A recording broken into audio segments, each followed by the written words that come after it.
All right, we're going to get ready to go into our rotations. Small group over here, we're continuing our writing assignment. You will need a piece of paper for your final draft. Most of you will be finishing your rough draft, editing, going to the final draft. Up front.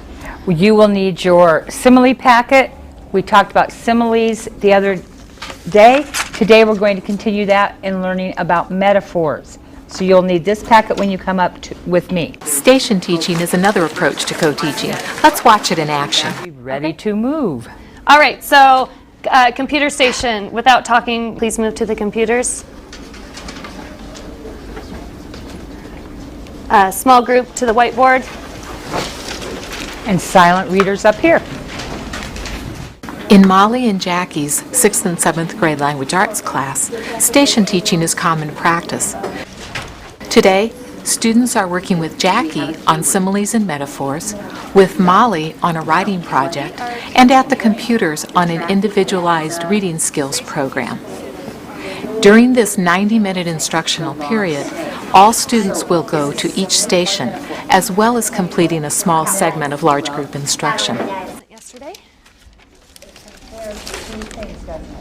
What are the key words? Where's Mark Warner's at her thing?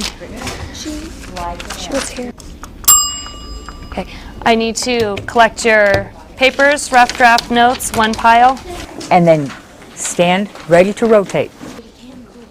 One station might build upon the other, or the stations might be two completely different activities depending on what we're doing in class.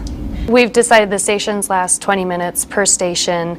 We use a timer that indicates when our time is up and ready to rotate to the next station. The transitions through the stations were decided at the beginning of the year. They were practiced.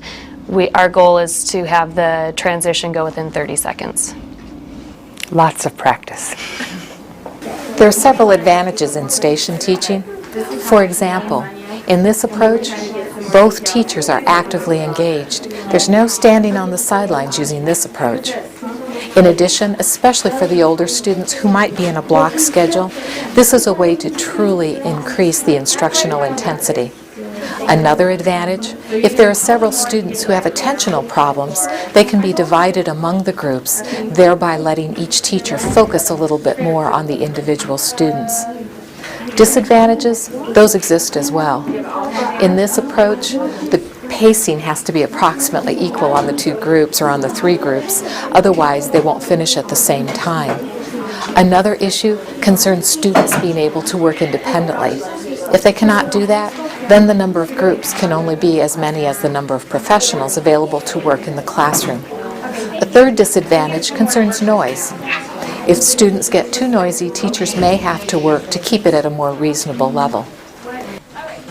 In your class, the amount of time and number of groups may be different depending on your instructional goals, the schedule, the number of adults available to work in the classroom, and students' ability to work without direct supervision.